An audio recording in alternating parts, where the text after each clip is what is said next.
Democracy के बारे में अगर बात करनी होगी तो मेरे ख्याल से अपोजिशन लीडर अभी आगे आके पूरे इस आज के सिस्टम के खिलाफ जाना चाहिए। जिस तरीके से यहाँ पे सेंट्रल गवर्नमेंट और स्टेट गवर्नमेंट अपने पावर का यूज करते हैं अपने रणनीति के हथियाने के लिए, जिस तरीके से अपना को अपोजिशन को दबाने की कोशिश करते हैं, आम आदमी को दबाने की कोशिश करते हैं। आपने देखा होगा वेस्ट बंगाल में भी जिस तरीके से लॉ एंड ऑर्डर की सिचुएशन जो गवर्नमेंट है वही अगर खड़ा करती है उसको प्रोटेक्ट करती है।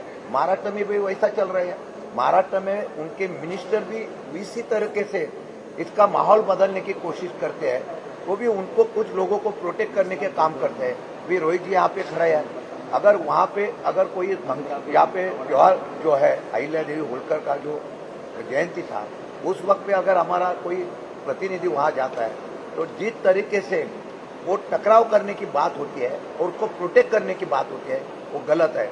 आज नहीं तो कल इसमें दो समाज के ऊपर अंतर पड़ने का भाव निर्माण हो जाएगा। मेरे ख्याल से इसको डेमोक्रेसी नहीं बोलती है। अगर डेमोक्रेसी है तो अपोजिशन को भी उसको साथ में लेके काम करना चाहिए।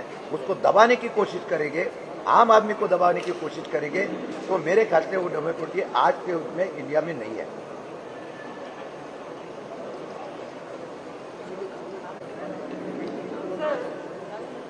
केंद्र सरकार लगातार एक तर्क दे रही है कि विदेशों में ज्यादा महंगाई है, हमारे देश में कम महंगाई है। आपको क्या लगता है कहीं ना कहीं जनता को बरगलाने का काम कर रही है सरकार?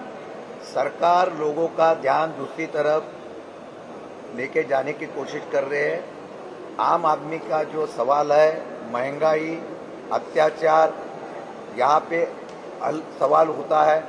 जब वो अपोजिशन में थे अगर कोई करप्शन होता था, कोई अगर मिनिस्टर उसमें जिम्मेदारी पकड़ते थे तो उसका रिजाइन मांगते थे।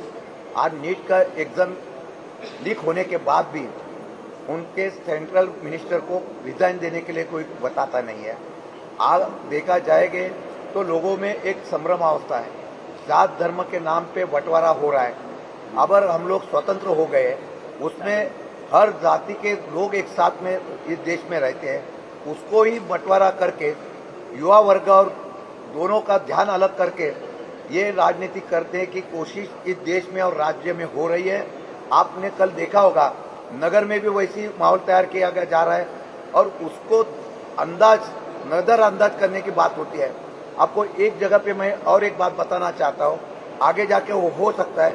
मेरे ख्याल से मैं, जयंत पाटिल, जितेंद्र आव्हाड जी, हम लोग एक जो कानून बनाया था जो शहरी नक्सलवादी के लिए, उसके बारे में हम लोग ने ऑब्जेक्शन लिया था कि अगर ये कानून लोकशाही में आंदोलन करने वाले कार्यकर्ताओं के ऊपर लागू करेंगे तो उसका अन्याय होगा। मेरे ख्याल से कुछ दिन पहले संदीप पाटिल जो इसके नक्सलाइट के जो प्रमुख है डिपार्टमेंट के, उन्होंने एक स्टेटमेंट दिया कि कॉकरोच पार्टी में शहरी नक्सलवादी घुस गए। मुझे पता नहीं है ये स्टेटमेंट क्यों दिया गया।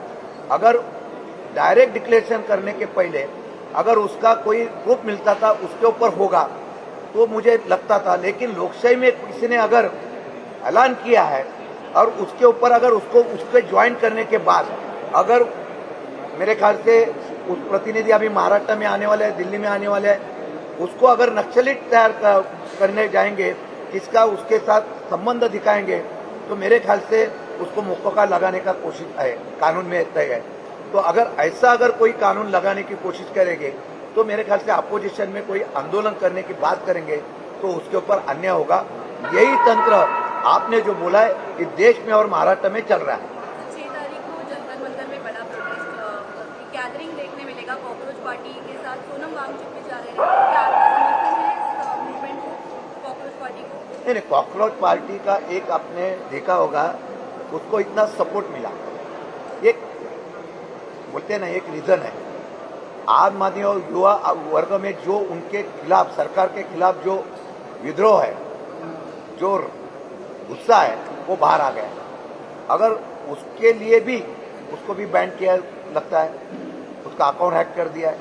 मेरे ख्याल से अपोजिशन को अपना विरोध प्रकट करने का, जैसे हमने आज यहाँ पे विरोध प्रकट किया। हम चाहते थे कि थोड़ा सा रास्ता रोको होता था और पुलिस डिपार्टमेंट हमको सहयोग करती थी, तो पुलिस डिपार्टमेंट ने पहले से नोटिस मारना शुरू कर दिया था। हमारे कार्यकर्ता को बोले कि कुछ करना नहीं चाहिए। अगर लोगों का ध्यान बटाने के लिए और उनका जो कहना है वो बताने के लिए सरकार के खिलाफ कोई आंदोलन करता है, उसके लिए भी अगर दबाव तंत्र होता है तो मेरे ख्याल से ये हुकुमशाही की राजवट है। ये बहुत ही शर्मनाक बात है कि महंगाई की तुलना पाकिस्तान बांग्लादेश से की जा रही है। हाँ, मेरे ख्याल से अब इतने बेशर्म बनो कि अब आप महाराष्ट्र और देश की तुलना युगांडा, होनोलुलु और जो अफ्रीकन देश है उनसे करो ना, पाकिस्तान बांग्लादेश से क्यों करते हैं? युगांडा में क्या हालात है, इथियोपिया में क्या हालात है, उससे तुलना शुरू कर दो भारत की। एक भारत सोचता था एक जमाने में जर्मनी से कभी हम मुकाबला करेंगे, कभी हम स्पेन से मुकाबला करेंगे, फ्रांस से मुकाबला करेंगे। हम तो युगांडा और इथियोपिया से अब मुकाबला करना सीख गए। नाही, 10 तारखेला राष्ट्रवादी काँग्रेस पक्षाचा वर्धापन दिन आहे. तो वर्धापन दिन आम्ही मुंबईत साजरा करणार आहोत, पहिला मुद्दा.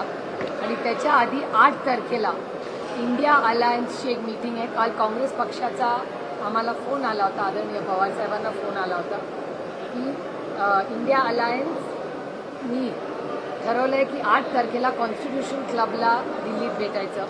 महागाई, बेरोजगारी, प्रचंड होणारा भ्रष्टाचार आणि नीटच्या परीक्षेमध्ये तुम्ही बघितलं काय झालंय.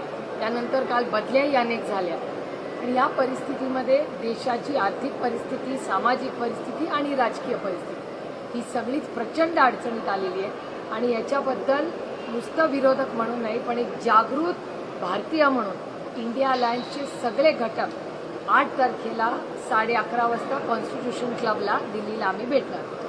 एकीकडे महागाई वाढत असताना केंद्रात मात्र निशफल होणार आहे किंवा केंद्रीय मंत्रिमंडळामध्ये बदल होणार आहे, या चर्चा जास्ती आहेत आणि त्याच्यासाठी महाराष्ट्रात सगळे डायव्हर्जन टॅक्टिक्स आहेत.